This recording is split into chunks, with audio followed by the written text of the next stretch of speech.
친구가 길을 가는데 갑자기 하늘이 컴컴하게 어두워지더니 소낙비가 쏟아져 내리기 시작했습니다. 할 수 없이 인근 처마 밑에서 비를 피하는데 좀처럼 비가 그칠 것 같지 않았습니다.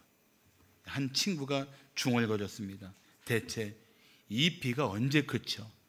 그치기는 할 건가? 그래서 한 친구가 빙그레 웃으며 말합니다. 자네는 그치지 않는 비를 본 적이 있나? 그치지 않는 비가 없습니다. 마찬가지입니다.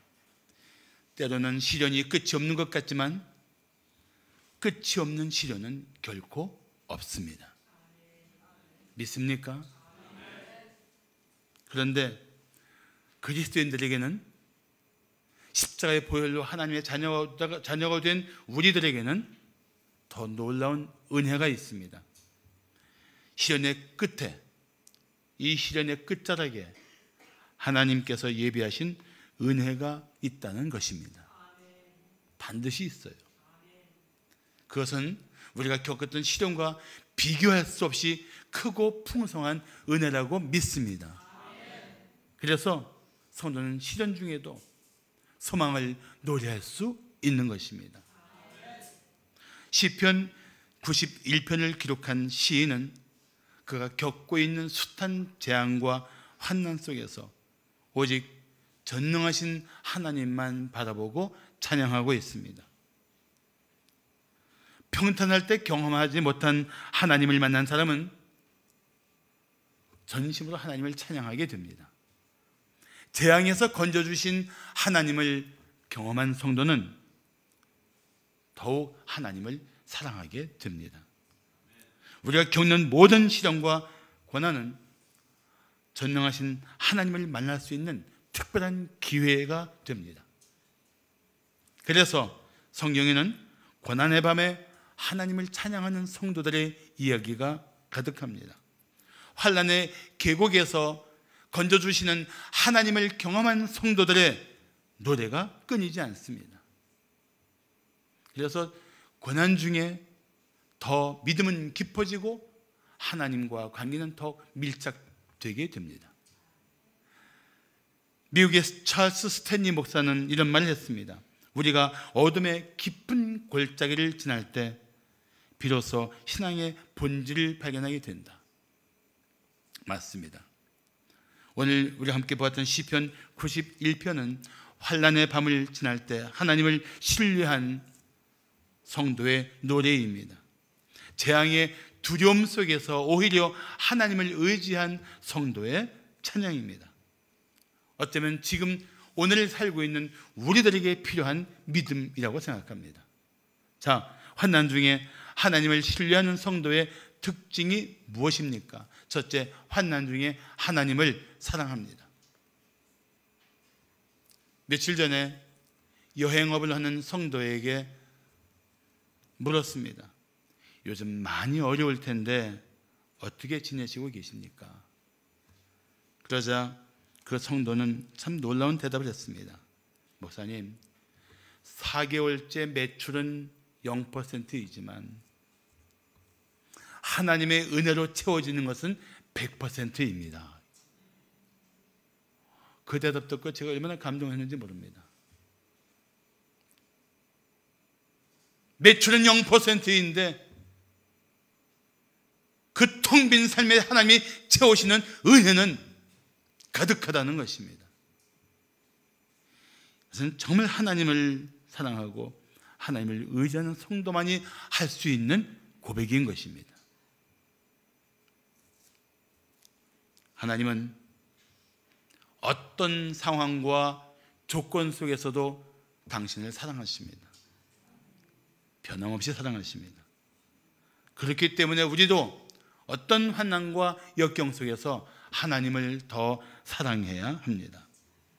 안타깝게도 삶이 평탄할 때 예수를 잘 믿던 성도가 어려운 상황 속에서 하나님을 등지는 경우도 있습니다. 그렇지만 하나님의 사랑을 확신하는 성도라면 환난 중에 오히려 하나님을 더 사랑하고 하나님께 더 가까이 나아가야 합니다.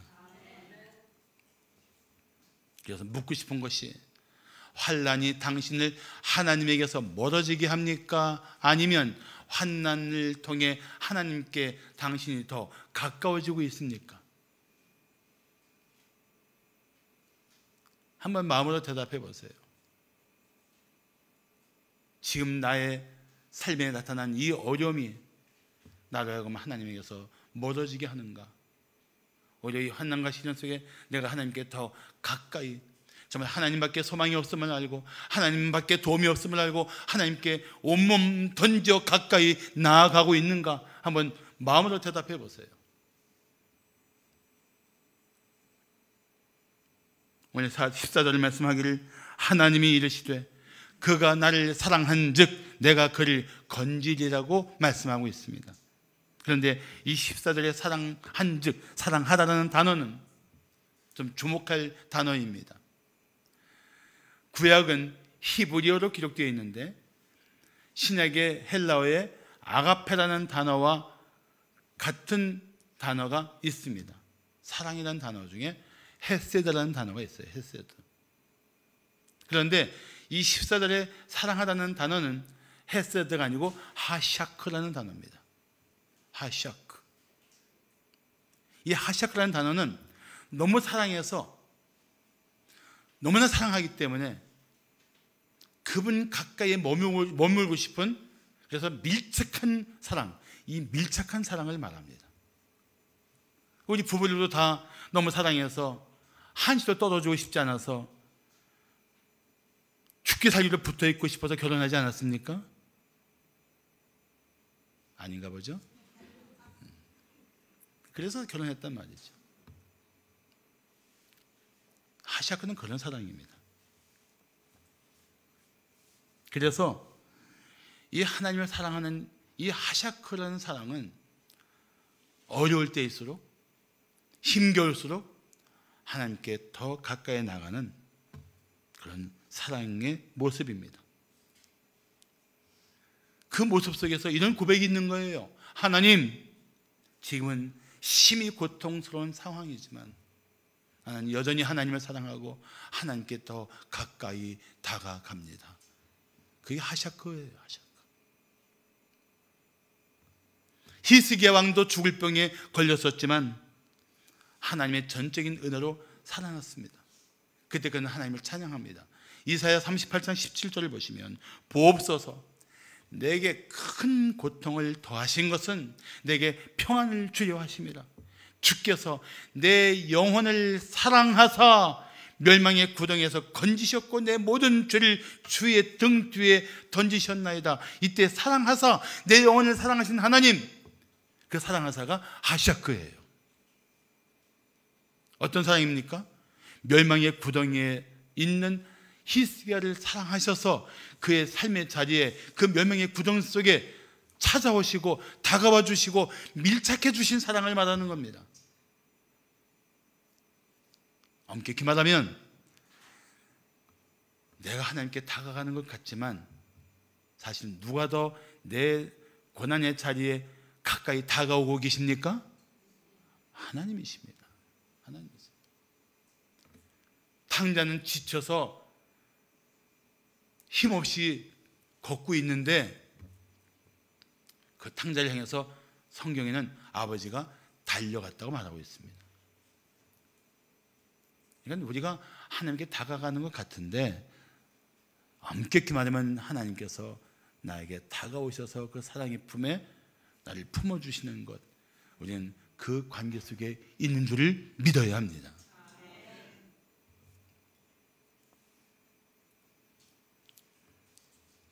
당신이 환난 가운데 있을 때 사람들은 떠날 수 있지만 오히려 하나님은 당신에게 가까이 오실 것입니다. 갈릴리 호수에서 제자들이 큰 풍랑에 휩싸여 죽을 것 같은 두려움에 빠졌을 때도 예수님은 그들에게 다가오셨습니다. 그때 그토록 거칠고 강력했던 풍랑은 한순간에 잔잔해졌습니다. 그렇다면 환난 중에 우리가 할 일이 무엇입니까? 오히려 하나님을 더 사랑하고 하나님께 더 가까이 나아가야 합니다.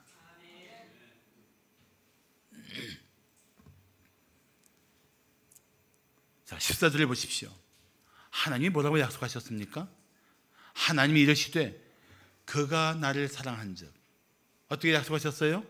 내가 건지리라. 문제는 항상 우리에게 있습니다. 하나님은 변함없이 우리를 사랑하시는데 우리가 하나님을 사랑하지 않습니다. 작은 문제만 있어도 하나님을 사랑하지 않는 우리의 실상이 적나라하게 드러나고 있습니다. 문제 없을 때만 하나님의 사랑을 믿습니까? 아닙니다. 진실로 하나님의 사랑을 믿어야 할 때는 바로 환난과 역경 중에 있을 때입니다. 환난 중에 능히 건져주실 하나님만 사랑하는 성도에게 주님은 말씀하십니다. 내가 너를 건져줄 거야. 믿습니까? 자, 환난 중에 하나님을 신뢰하는 성도의 특징이 무엇입니까? 둘째, 환난 중에도 하나님을 인정합니다. 매트 제이콥슨 목사는 이런 말을 했습니다. 우리는 우리 문제를 너무 크게 생각하고 하나님의 능력의 위대하심을 너무 작게 믿는다. 우리가 겪으면서 이미 느꼈던 분들이 많을 것입니다. 그래서 우리가 살면서 하나님의 능력을 크게 보는가 아니면 나를 위협하는 이 문제를 크게 보는가에 따라서 우리의 삶은 달라질 수밖에 없습니다. 그런데 실상 우리는 하나님의 능력보다 우리 문제를 더 크게 보고 낙심하거나 두려워할 때가 많다는 것입니다. 그래서 묻고 싶은 게 있어요. 당신은 하나님이 어떤 분인지 알고 있습니까? 라는 질문입니다. 정말 하나님이 어떤 분인지를 안다면 사실 우리가 두려워할 일들은, 우리를 낙심시키는 일들은 대단한 것이 아닙니다. 우리는 몇 해 전에 사스라는 병을 겪었습니다. 그 사스의 병원체도 코로나 바이러스입니다. 물론 지금 우리가 겪고 있는 이 코로나19와는 비교도 할 수 없습니다. 근데 코로나19는 영어로 또 COVID-19이라고 말합니다. 그래서 한때 최근에 이 19를 거꾸로 하면 91이 돼갖고 오늘 본문인 시편 91편 말씀이 이 전염병의 두려움에 빠져 있는 그리스도인들에게 많은 위로를 주고 있습니다. 들어보셨죠? 안 들어보셨으면 오늘 듣게 되실 것입니다. 기대하십시오. 자, 시편 91편을 보십시오. 지존자의 은밀한 곳에 거주하며 전능자의 그늘 아래에 사는 자여.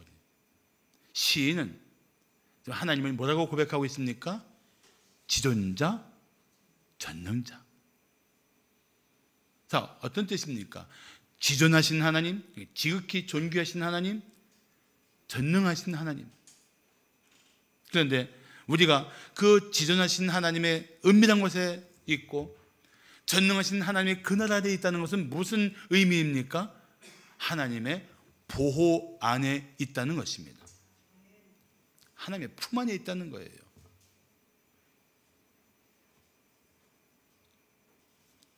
그러면서 시편 91편 6절을 말씀하기를 어두울 때 퍼지는 전염병과 밝을 때 닥쳐오는 재앙을 두려워하지 아니하리로다. 어두울 때 퍼지는 전염병, 어둠 속에서 내가 모르는 중에 순식간에 내 삶을 덮치고 있는 전염병, 밝을 때 눈에 뻔히 보면서도 다 겪게 될 수밖에 없는 이 재앙들, 이런 일들이 끊임없이 인류의 마음들을 두렵게 하는데도 불구하고 시인은 뭐라고 고백합니까? 두려워하지 아니하리로다. 왜요? 지존자의, 전능자의 보호 가운데 있다는 사실을 믿기 때문입니다.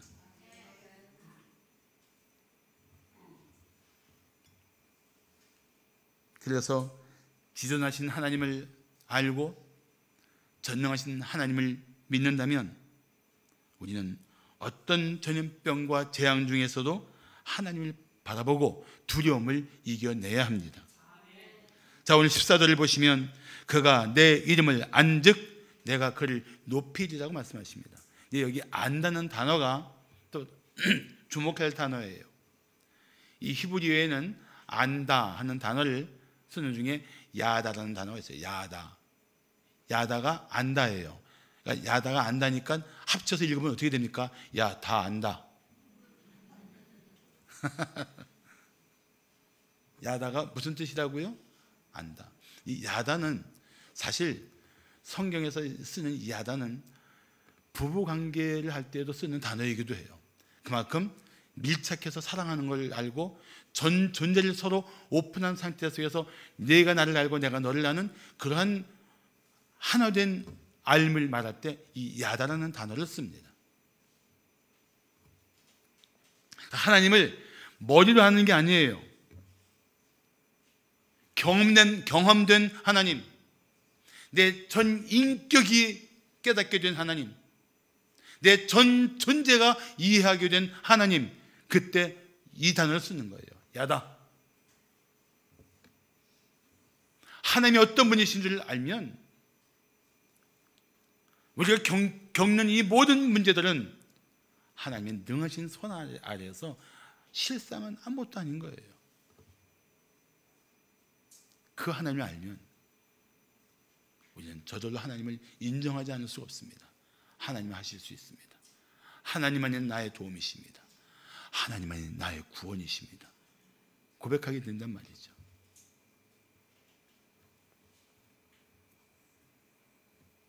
그래서 안다는 것은 하나님을 인정하는 지식입니다. 하나님이 어떤 분인지 아니까 더 이상 두려워하지 않습니다. 말로는 하나님을 안다고 하면서 문제가 터질 때마다 하나님을 믿지 못하고 전전긍긍한다면 이것이 어찌 믿는 자의 모습이라고 말할 수 있겠습니까?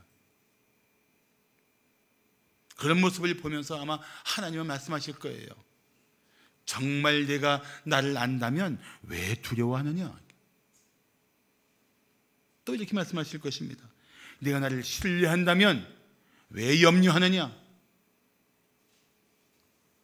그렇습니다. 전능하신 하나님을 안다면, 전능하신 하나님을 인정한다면 우리는 두려워할 때가 아니라 하나님을 더 신뢰하며 이겨내야 할 때입니다. 우리 죽음까지도 하나님의 주권적인 손에 있음을 믿고 다 맡겨야 합니다. 생각해 보십시오. 참새 한 마리 떨어지는 것조차 하나님의 허락이 있어야 한다면 하물며 천하보다 귀한 우리 성도 한 분을, 예수님이 십자가에서 보혈로 구속하신 우리 성도 한 분 한 분을 하나님이 지켜주시지 않겠습니까?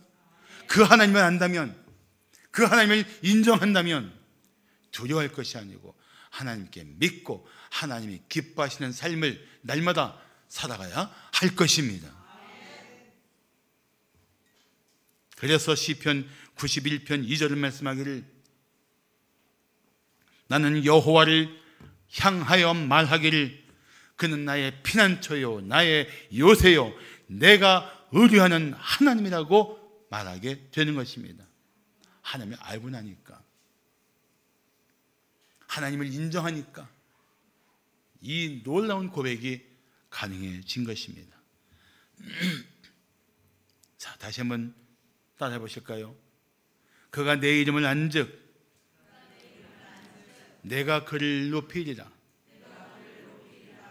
아멘. 사랑하는 성도 여러분, 잊지 마십시오. 우리에게 가장 안전한 것은 전능하신 하나님의 품속입니다. 그 하나님을 신뢰할 때 하나님은 당신을 품어주시고 지켜주실 것입니다. 할렐루야. 마지막으로 환난 중에 하나님을 신뢰하는 성도의 특징이 무엇입니까? 셋째, 환난 중에도 하나님께 간구합니다. 어느 교회에서 야외 행사가 끝나고 장로님께 폐회 기도를 부탁했습니다. 그런데 하필이면 그 장로님은 기도를 아주 오래 하는 분으로 소문나 있었습니다. 한번 기도하기 시작하면 창세기부터 요한계시록까지 하는 거예요. 장로님이 기도를 시작했는데 아니나 다를까 창세기 이야기부터 시작했습니다. 오래오래 기도한 후에 눈을 떠보니 목사님만 남아있고 성도들은 다 보이지 않았습니다. 장로님이 물었습니다. 아니 목사님, 교회들이 다 어디 갔습니까? 목사님이 웃으며 맞았습니다. 아, 예, 그 노아 홍수 때 다 떠내려갔어요. 뭐 기도를 오래 한다고 응답하는 것이라기보다는 정말 간절한 마음으로 믿음으로 간구할 때 하나님은 반드시 응답하십니다. 응답하세요.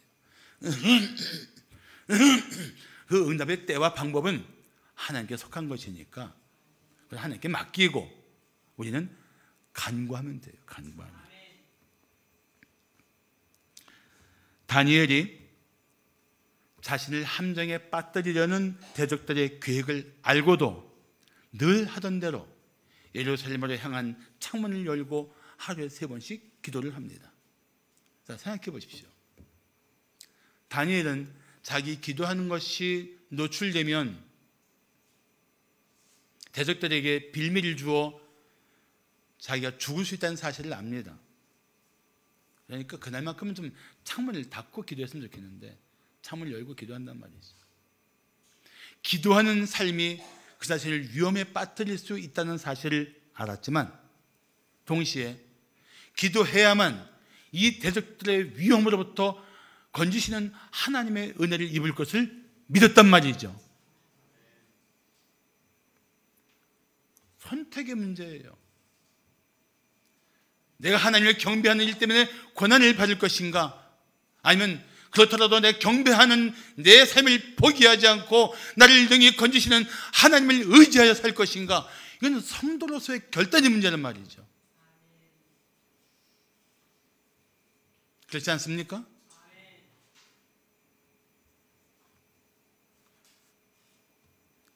기도하다 위기에 빠질 것인가, 아니면 그래도 기도해서 이 위기를 벗어날 것인가?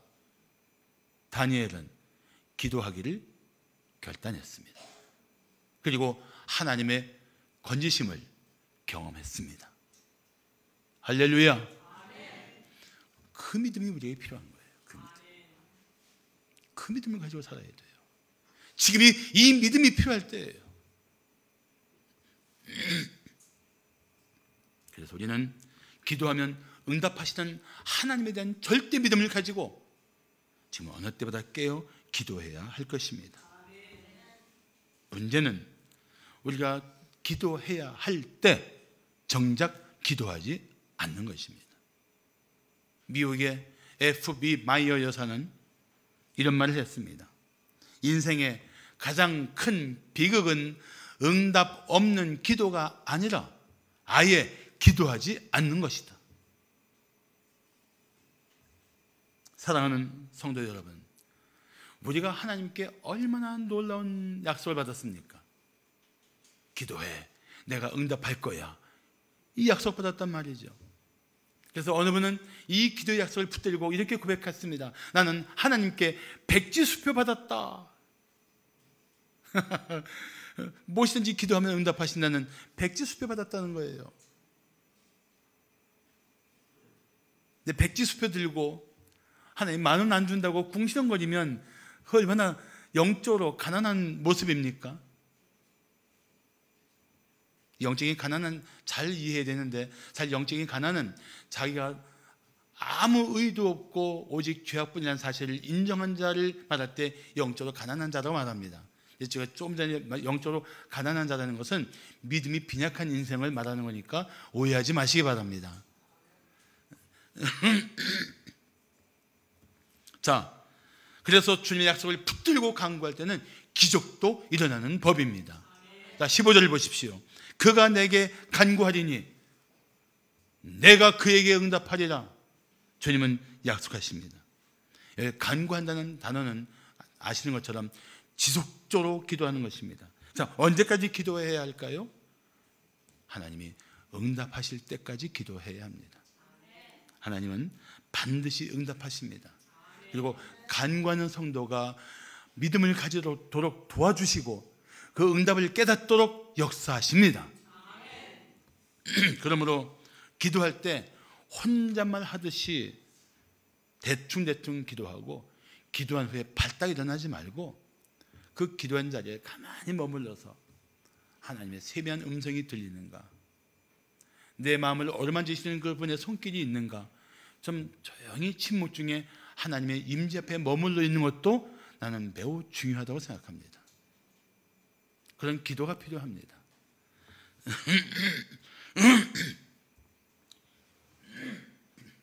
시편 34편 4절을 말씀하기를 내가 여호와께 간구하매 내게 응답하시고 뭐 하신다고요? 응답하신다. 내 모든 두려움에서 나를 건지셨다고 말씀하고 있습니다. 사랑하는 성도 여러분, 환난 중에 간구하면 하나님은 반드시 응답하십니다. 모든 환난을 이기도록 도와주십니다. 승리하게 하실 것입니다. 그래서 우리는 어느 때보다 은혜의 보좌 앞에 힘써 나와 기도할 때입니다. 가정도 기도의 처소가 되어야 합니다. 토마스 브룩스는 이런 말을 했습니다. 기도하지 않는 가정은 하늘의 모든 폭풍에 노출되어 있는 지붕 없는 집과 같다. 반대로 말하면 기도하는 가정은 하나님의 전능하신 손에 붙들려 보호받는 가정이 될 것입니다.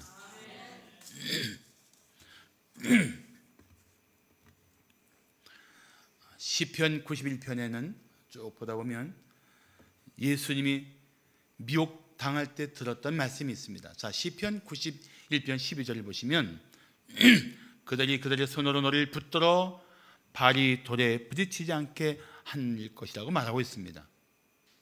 이 말씀이 바로 예수님께서 40일 금식한 후에 사탄에게 미혹당할 때 사탄이 예수님을 성전 꼭대기에 세우고 인용했던 말씀입니다. 자, 마태복음 4장 6절을 보시면 네가 만일 하나님의 아들이거든, 만일이 뭐예요? 하나님의 아들인 걸 알면서도 이렇게 말하는 거예요, 사탄은. 네가 만일 하나님의 아들이거든 뛰어내리라. 기록되었으되, 이게 시편 91편 12절이에요. 그가 너를 위하여 그의 사자들을 명하시리니 그들이 손으로 너를 받들어 발이 돌에 부딪히지 않게 하리로다. 그때 예수님께서 뭐라고 대답하십니까?